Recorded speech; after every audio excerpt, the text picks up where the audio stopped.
अस्सलाम वालेकुम students, hope you are doing well. आज हम जो क्लास डिस्कस करेंगे उसका नेम है क्लास कॉन्ड्रियोथीसिस। ठीक है।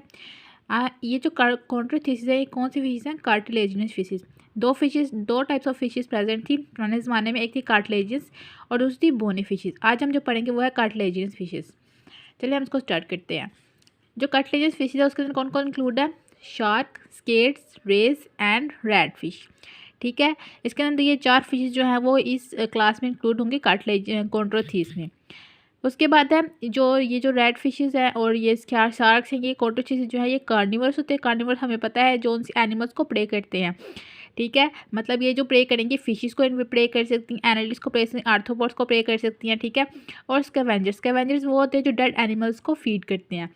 ठीक है। आगे पढ़ते हैं। Most are marine.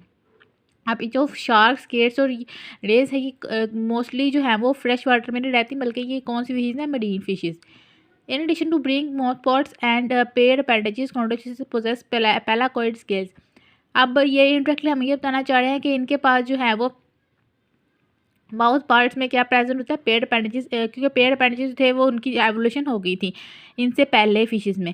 ठीक है। तो इसके अंदर जो है पेड अपेंडेजेस प्रेजेंट होंगे और इनकी जो बॉडी के ऊपर कौन से बॉडी जो है वो पेलाकोइड स्केल्स प्रेजेंट होंगे इसकी बॉडी के ऊपर। ठीक है। और ये है जो कार्टिलेजिनस एंडोस्केलेटन। ठीक है। इनके पास कार्टिलेजिनस मतलब कार्टिलेजिनस तो ऑब्वियसली बात है, इनके पास कार्टिलेजिनस एंडोस्केलेटन प्रेजेंट होगा, पेलाकोइड स्केल्स प्रेजेंट होंगे और क्या होंगे? Paid appendages. ठीक है। अब ये तो एक क्लास थी जो बड़ी, मतलब जो एक ऑर्गेनाइज क्लास। अब उसके अंदर से जो सब क्लास है वो क्या? एलास्मोब्रांकाई। अब इसमें कौन कौन सी फिशेस प्रेजेंट होंगी? इसमें प्रेजेंट होंगी शार्क फिशेस, स्केट्स और रेज फिशेस। ठीक है। अब हम पढ़ते हैं Elasmobranchii. Subclass Elasmobranchii which includes the shark, skates and rays has about 820 species. अब जो एलास्मोब्रांकाई है उसमें कौन सी टोटल स्पीशीज़ कितनी है उसकी? 820 स्पीशीज़। ठीक है। उसके बाद जो शार्क है, shark arrows from early jawed fishes and Midway through the Devonian period. अब जो शार्क है वो कहाँ से रोज हुई है? Early George. अब मैंने आपको बताया था कि जब ये जॉ फिशेज आई थी, मतलब ये जो जॉज थे वो इससे पहले एवॉल्व हो चुके थे। तो हम लोग ये प्रिडिक्ट कर सकते हैं कि जो शार्क्स हैं वो मतलब जो शुरू की जॉर्ज फिशेज थी उनमें इंक्लूड की जा सकती हैं, क्योंकि जो इससे जो पुराना फाइलम था उसके अंदर रिसेंटली ही जॉर्ज जो थे वो डेवलप हुए थे। तो ये माना जा सकता है कि जो शार्क हैं वो रोज हुई हैं अर्ली जॉर्ज फिशेज में। ठीक है। आगे जो है ये कितने 375 मिलियन ईयर्स अगो प्रेजेंट थी। जो शार्क्स के फोसिल्स वगैरह हमें डिस्कवर होते हैं वो कहाँ से है? 375 million year ago. The absence of certain features characteristics. अब जो है क्योंकि ये कार्टिलेजिनस फिशेज हैं तो ऑब्वियसली बात है कि इनके अंदर जो बोनी फिश के कैरेक्टरिस्टिक्स हैं वो एब्सेंट हो गए। अब बोनी फिश में कौन कौन सी कैरेक्टरिस्टिक्स है जो इसमें एब्सेंट हो गए वो देखते हैं। स्विम ब्लैडर प्रेजेंट था बोनी फिशेज में। रेगुलर ब्यूंसी था, मतलब ये जो थे स्विम ब्लैडर यूज़ होता है लंग की जगह पर। ठीक है। रेगुलर ब्यूंसी प्रेजेंट था और जो कील कवर था और बोनी एंडोस्केलेटन प्रेजेंट था। इसके अंदर कौन सा प्रेजेंट है? Endoskeleton, cartilaginous endoskeleton. ठीक है। अब अगले चलते हैं हम लोग। The interpretation is mistaken as to practices simply resume from different adaptations into two groups. अब वो कह रहा है कि ये जो शार्क्स हैं ये एक एंशिएंट फॉसिल्स हैं और जो है इसकी इंटरप्रिटेशन कितनी है? इनको डिवाइड किया था टू ग्रुप्स में। अब हम इसकी जो इसके अंदर जो शार्क प्रेजेंट है उसकी कैरेक्टरिस्टिक को पढ़ने लगे हैं।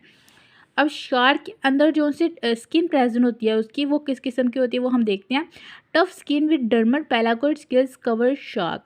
अब ऑब्वियसली बात है कि इसके अंदर पेलाकोइड स्केल प्रेजेंट है। अब हमने ऊपर पढ़ लिया कि इसके अंदर कौन कौन सी कैरेक्टरिस्टिक्स प्रेजेंट होती है। अब एक पेलाकोइड स्केल प्रेजेंट थे जो कवर करते हैं किसको? शार्क को। ठीक है। उसके बाद क्या है? दो scales project posteriorly and give the skin are tough. अब ये जो स्केल थे ये प्रेजेंट किस साइड पर प्रेजेंट थे? पोस्टीरियरली। अब इसके जो पोस्टीरियर प्रेजेंट है इसकी एक रीज़न है, वो रीज़न मैं आपको बताती हूँ। Posteriorly pointed scales are also reduce friction with water as a shark swim. अब ये जो फ्रिक्शन प्रोड्यूस होती थी ना फिशेस में, वो पोस्टीरियरली जब स्केल्स जो थे वो पोस्टीरियरली पॉइंटेड हुए तो जो शार्क की जो फ्रिक्शन थी वो रिड्यूस हो गई, इसकी वजह से शार्क जो थी वो स्विम कर सकती ईजिली, फ्रीली। ठीक है। अब इसके अंदर एक और चीज़ थी कि जो स्केल्स पेलाकोइड स्केल्स प्रेजेंट थे और पोस्टीरियरली पॉइंटेड थे वो किस किस्म का टेक्सचर देते थे? Sand paper texture. और ये सैंड पेपर टेक्सचर था ये हम लोग गेन भी कहते थे शार्क से, क्योंकि इसकी स्किन थी वो ड्राई थी एंड और हम लोग इसको सैंड पेपर और जो हमारी शार्क की स्किन थी उसको हम यूज़ कर सकते हैं sandpaper as use for sandpaper, ठीक है। और आगे हम उन्होंने ये बताया कि जो पोस्टीरियर पॉइंट स्केल्स थे वो फ्रिक्शन को रिड्यूस कर रहे थे ताकि जो है वो शार्क स्विम कर सके वाटर में फ्रीली। अब ये तो थी इसकी स्किन की इलेक्ट्रिसिटी के स्किन जो थी पेलाकोर स्केल्स थी। फिर जो है पोस्टीरियर पॉइंटेड थी। पोस्टीरियर पॉइंटेड के बाद हमने एक और प्रैक्टिस पढ़ी कि जो स्किन थी वो फ्रिक्शन को रिड्यूस करी थी। अगला पॉइंट है shark teeth are actually modified from the placoid scale. अब जो शार्क के अपर सरफेस पर पेलाकोर स्केल प्रेजेंट होंगे लेकिन जो उसके टीथ थे वो भी पेलाकोर स्केल से मॉडिफाइड होंगे, ठीक है। अब the rose of teeth on the outer as of the jaw is backed up and rose of the teeth attach on ligaments.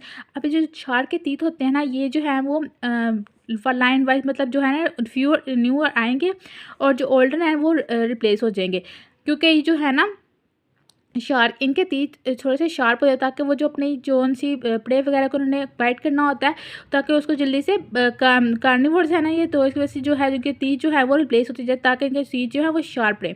और जो यंगर शार्क होते हैं टाइल्ड शार्क होती हैं उनके अंदर जो तीत हैं वो डेवलपमेंट कर सकते हैं कब तक 7 to 8 डेज़ के अंदर इनके जो न्यू तीत हैं वो ऑर्गेनाइज हो जाते हैं, ठीक है। अगला इसका पढ़ते हैं हम साइज़ की। शार्क का साइज़ जो है वो कितनी रेंज पर आता है।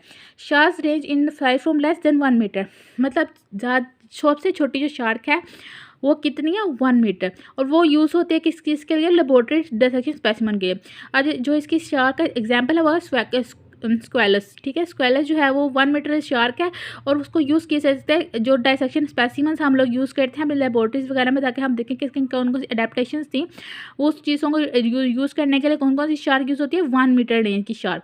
और इसकी जो लार्जेस्ट शार्क कितनी प्रेजेंट है 10 मीटर और यूज़ होती है फॉर द पास्किंग शार्क और वेल। अब ये वेल के बारे में तो हम सब फेमिलियर हैं कि वेल शार्क जो है वो ज़्यादातर डीप सी ओशन में पाई जाती है और जो उसकी लेंथ है वो कितनी होती है 10 metre. The largest living sharks are not predatory but a filter feeders. अब वो क्या कह रहा है कि जो सी शार्क जो है वो लार्जेस्ट है मतलब जो सबसे बड़ी शार्क है वो फिल्टर फीडर है, वो प्रेडेटर नहीं है। अब उसने एक और एडेप्टेशन बता दिया है कि जो लार्जेस्ट शार्क है वो फिल्टर फीडर है लेकिन जो प्रे करिए वो प्रे नहीं करेगी, वो not predator but are filter feeder. मतलब वो फिल्टर फीडर करेगी, अपना माउथ को ओपन रखेगी और जो से स्मॉल फिशेज है वो उसके अंदर माउथ के अंदर एंटर होंगी और वो जो है उसको फीड कर लेगी। आगे चलते हैं इसके कि अब उसने बता रहा है कि जो एंशियंट मतलब जो उनसे शार्क जो के जो स्पेसिमन्स हैं वो डिके हो चुके हैं उनकी रेंज कितनी थी, उनकी रेंज थी 15 सेंटीमीटर और मोर। अब अगला जो है वो स्केट्स और डेज के बारे में और जो है वो रेड फिश के बारे में हम लोग कल डिस्कस करेंगे। तब तक के लिए अल्लाह हाफिज़।